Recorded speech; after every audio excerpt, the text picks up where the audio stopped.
Hello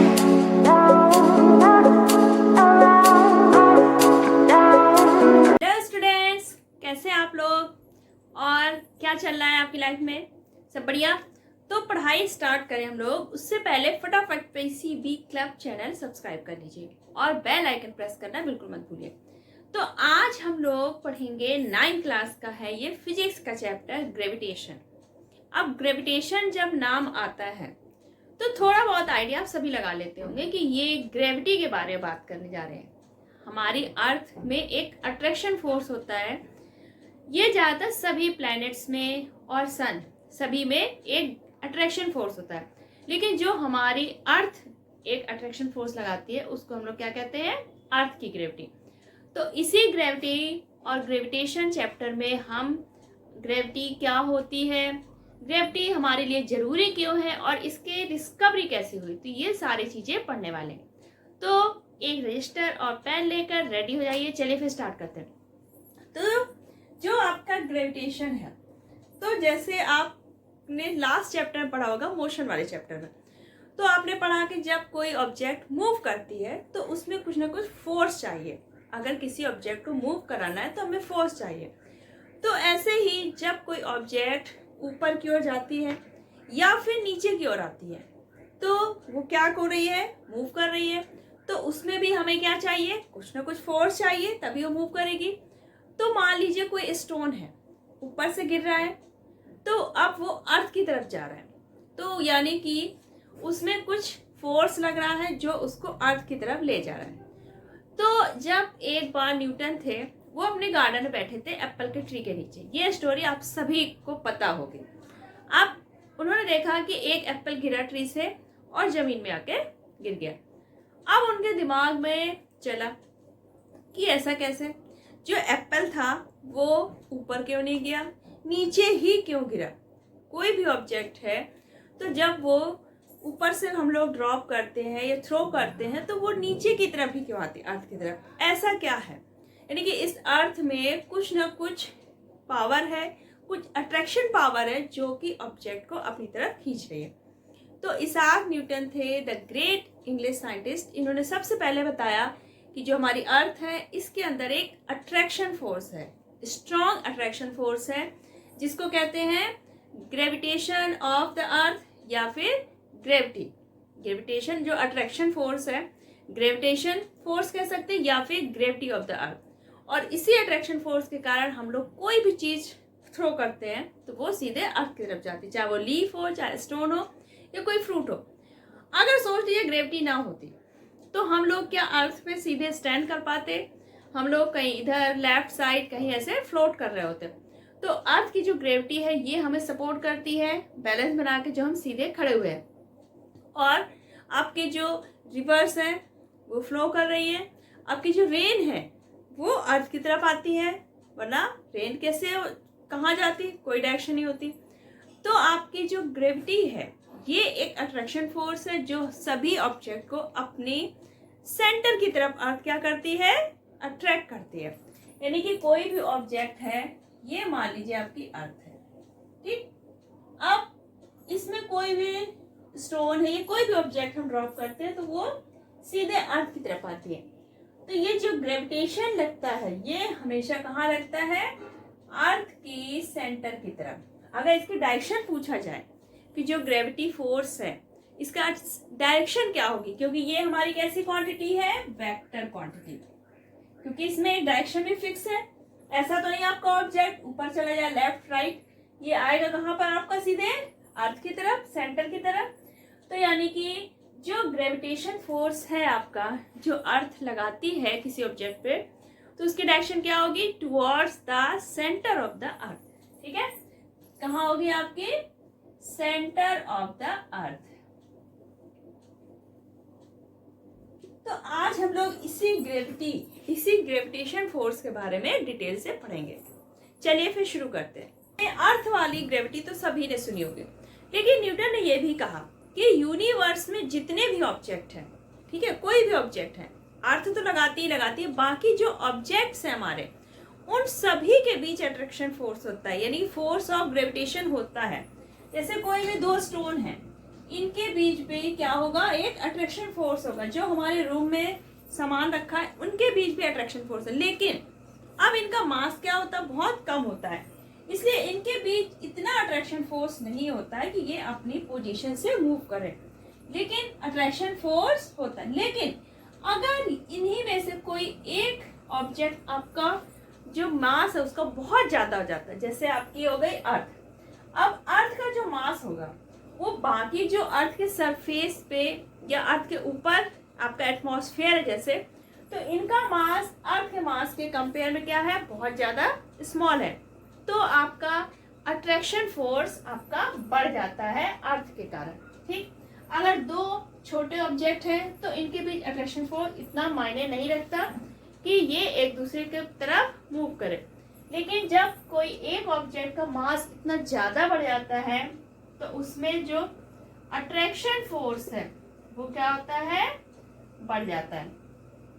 तभी जो आपके अर्थ है, सन है, मून है, जो हैवी है, मास में क्या है, बहुत ज्यादा है इनका, तो इनमें क्या होता है, अट्रैक्शन फोर्स दिखता है आपको। इसके अट्रैक्शन फोर्स के कारण ऑब्जेक्ट्स इनकी तरफ मूव करते हैं। ग्रेविटेशन, अब ये जो यूनिवर्सल लॉ ऑफ ग्रेविटेशन है ये दिया था न्यूटन ने, इसलिए हम लोग इसको क्या कह सकते हैं, न्यूटन्स लॉ ऑफ ग्रेविटेशन। चाहे आप इसको यूनिवर्सल लॉ ऑफ ग्रेविटेशन कहिए या फिर न्यूटन्स लॉ ऑफ ग्रेविटेशन। अब जो न्यूटन्स का लॉ है ग्रेविटेशन वाला, इसके अकॉर्डिंग यूनिवर्स में कोई भी दो ऑब्जेक्ट हो, यूनिवर्स में, पूरे यूनिवर्स में कोई भी दो ऑब्जेक्ट हो, तो उनके बीच जो अट्रैक्शन फोर्स लगता है वो उन ऑब्जेक्ट के मास के प्रोडक्ट के प्रोपोर्शनल है और उन दोनों ऑब्जेक्ट के बीच की डिस्टेंस के इनवर्सली प्रोपोर्शनल, स्क्वायर के। मान लीजिए आपका एक ऑब्जेक्ट है ए, इसका मास है m1, ठीक है। दूसरा ऑब्जेक्ट है आपका बी और इसका मास है m2। इन दोनों के बीच जो डिस्टेंस है वो है r। आपका दो ऑब्जेक्ट है ए और बी, इसका मास है m1 और m2 और ये है r। तो यूनिवर्सल लॉ ऑफ ग्रेविटेशन के हिसाब से जो इनके बीच एक अट्रैक्शन फोर्स लग रहा है, जो अट्रैक्शन फोर्स होगा वो इन दोनों ऑब्जेक्ट के मास के प्रोडक्ट के प्रोपोर्शनल, यानी कि m1 m2 का प्रोडक्ट किया और ये फोर्स इन दोनों के मास के प्रोडक्ट के प्रोपोर्शनल है। और जो इन दोनों मास, जो दोनों ऑब्जेक्ट हैं, इनके बीच की जो डिस्टेंस है उसके स्क्वायर के इनवर्सली प्रोपोर्शनल। ठीक है, तो जो ये यूनिवर्सल लॉ ऑफ ग्रेविटेशन है, तो इस फोर्स की जो डायरेक्शन होगी वो क्या होगी, ये जो दोनों ऑब्जेक्ट हैं इनके जो सेंटर होंगे, वो जो सेंटर होंगे इस डायरेक्शन में फोर्स लगेगा। ठीक है, यानी कि इनके सेंटर की तरफ। ठीक, तो आपका जो यूनिवर्सल लॉ ऑफ ग्रेविटेशन है उसके हिसाब से दो ऑब्जेक्ट के बीच लगने वाला फोर्स उन दोनों ऑब्जेक्ट के मास के प्रोडक्ट के प्रोपोर्शनल है और दोनों ऑब्जेक्ट के बीच की जो डिस्टेंस है उसके स्क्वायर के इनवर्सली प्रोपोर्शनल। तो हम इसको क्या लिख सकते हैं, F proportional m1 m2 upon r square. ये प्रोपोर्शनल क्या होगा, रिमूव करेंगे तो आपके क्या आ जाएगा, F equal to g m1 m2 upon r square. अब ये आपका जो g है, capital G, that is universal gravitation constant. ये g क्या है आपका, यूनिवर्सल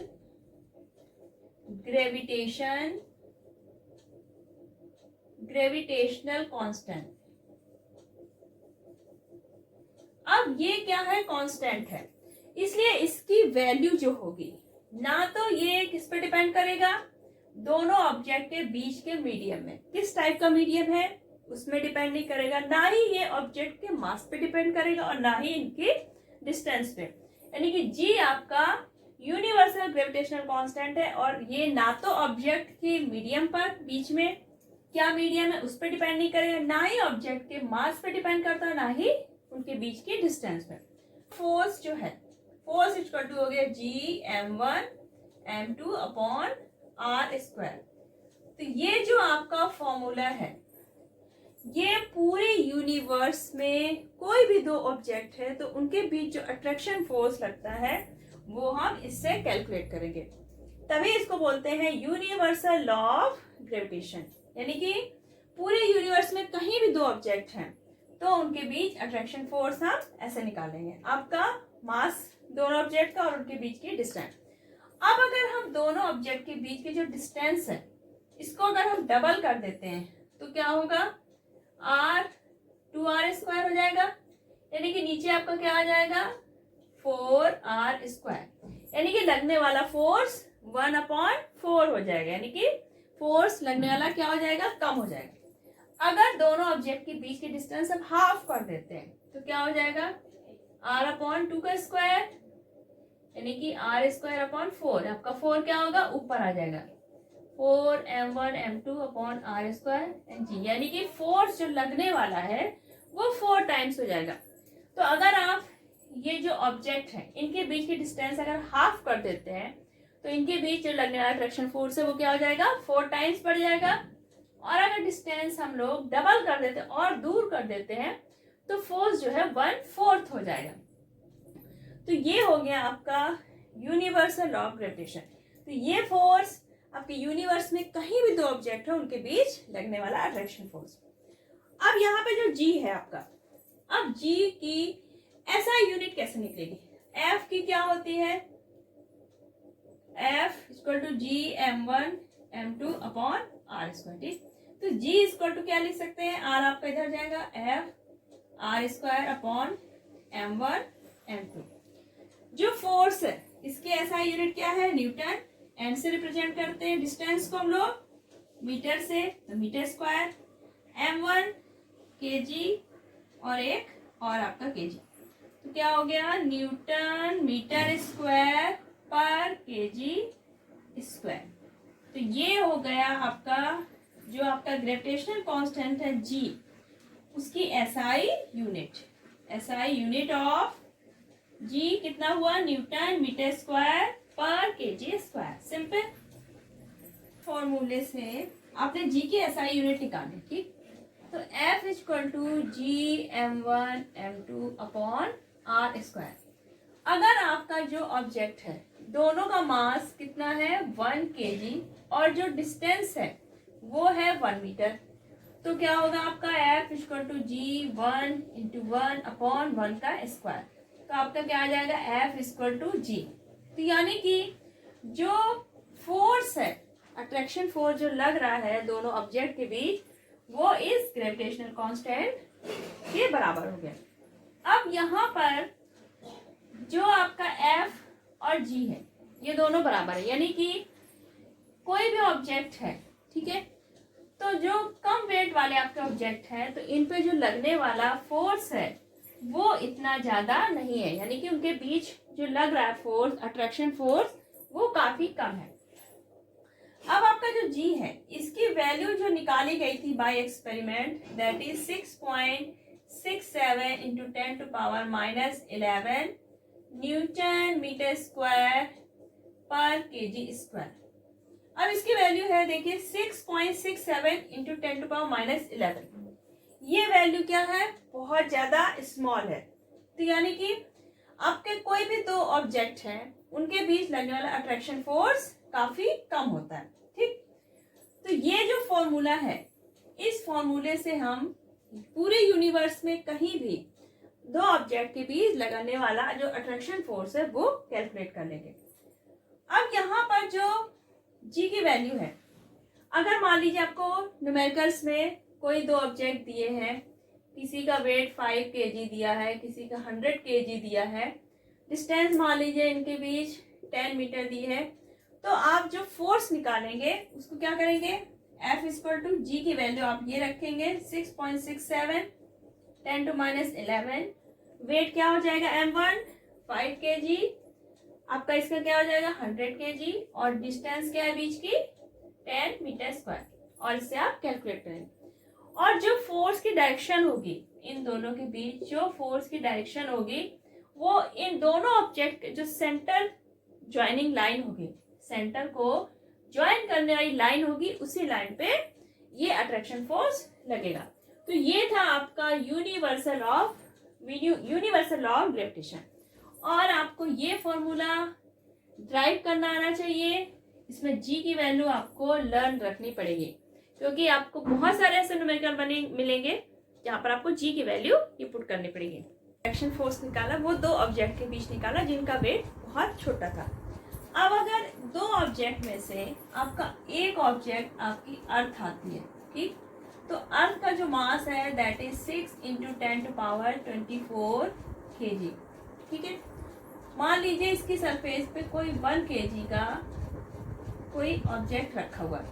अब हम फोर्स निकालते हैं, F = G m1 m2 upon r²।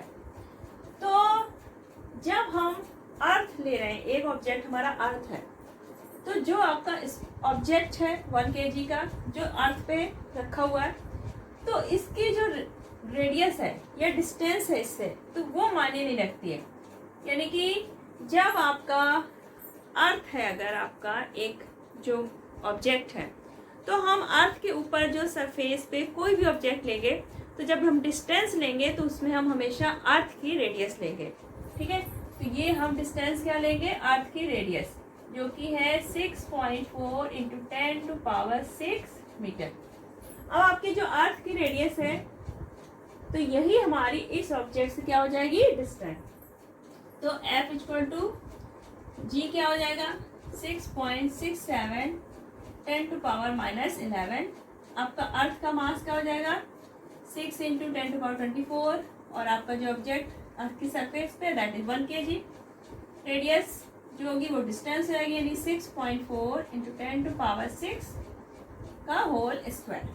तो जो आपका फोर्स आएगा वो आएगा 9.8 न्यूटन। अब यहाँ पे देखिए, जो फोर्स आया था पहले जब हमने 1 kg के दो ऑब्जेक्ट लिए थे, तब आपका F किसके बराबर आया था, G के बराबर, यानी कि 6.67 10⁻−11, और दोनों के बीच डिस्टेंस क्या थी, 1 मीटर न्यूटन, ठीक। तो ये फोर्स आपका इस फोर्स के कंपेयर में क्या है, कुछ भी नहीं है। यानी कि अगर किसी ऑब्जेक्ट का मास बहुत ज़्यादा हो जाता है, तो जो अट्रैक्शन फोर्स है वो भी बढ़ जाता है। अब यहाँ पर आपका अर्थ है, केवल बड़े ऑब्जेक्ट में मास जिसका ज़्यादा है, जो 1 kg का है, वो इसके सामने क्या है, नेग्लिजिबल।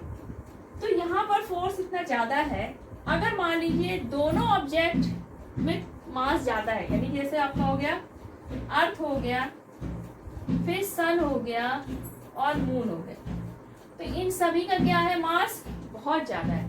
तो इनके बीच जो ग्रेविटेशनल फोर्स लग रहा है अट्रैक्शन का, वो भी क्या होगा, बहुत ज़्यादा। और ये इतना ज़्यादा हो जाता है कि ये एक दूसरे को क्या करने लगते हैं, अट्रैक्ट करने लगते हैं। तो आपका यहाँ पे अर्थ का जो ग्रेविटेशनल अट्रैक्शन फोर्स लग रहा है वो बहुत ज़्यादा है, इसलिए अर्थ पे कोई भी ऑब्जेक्ट हो वो क्या होती है, अर्थ की तरफ मूव करती है जब हम कहीं से ड्रॉप करते हैं। अर्थ का मास है आपका 6 × 10⁻24 kg, ठीक। मून का है 7.4 × 10⁻22 kg।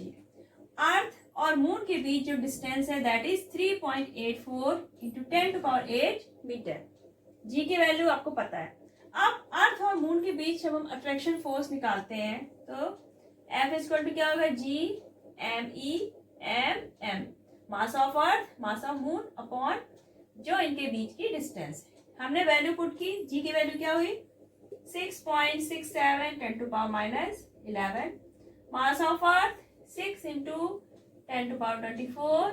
मून का मास क्या है आपका, 7.4 × 10⁻22 अपॉन दोनों के बीच डिस्टेंस क्या है, 3.84 10⁸ इनका स्क्वायर किया, तो आपकी F की वैल्यू कितनी आती है, F की वैल्यू आती है 2.01 × 10⁻20 न्यूटन। इसको सॉल्व करेंगे तो यही आएगा। यानी कि अर्थ और मून इनके बीच जो फोर्स आया कितना आया, 2 × 10⁻20 न्यूटन। अब ये वैल्यू क्या है, बहुत ज़्यादा है। तो ये इतना ज़्यादा अट्रैक्शन फोर्स हो गया आपका जो अर्थ और मून के बीच है कि ये मून अर्थ के चारों तरफ क्या करने लगता है, रिवॉल्व करने लगता है। तो जितना ज़्यादा मास होगा किसी ऑब्जेक्ट का तो उनके बीच अट्रैक्शन फोर्स उतना ही बढ़ जाता है। तो मून आपका जो अर्थ के चारों तरफ रिवॉल्व कर रहा है वो इसी अट्रैक्शन फोर्स के कारण है।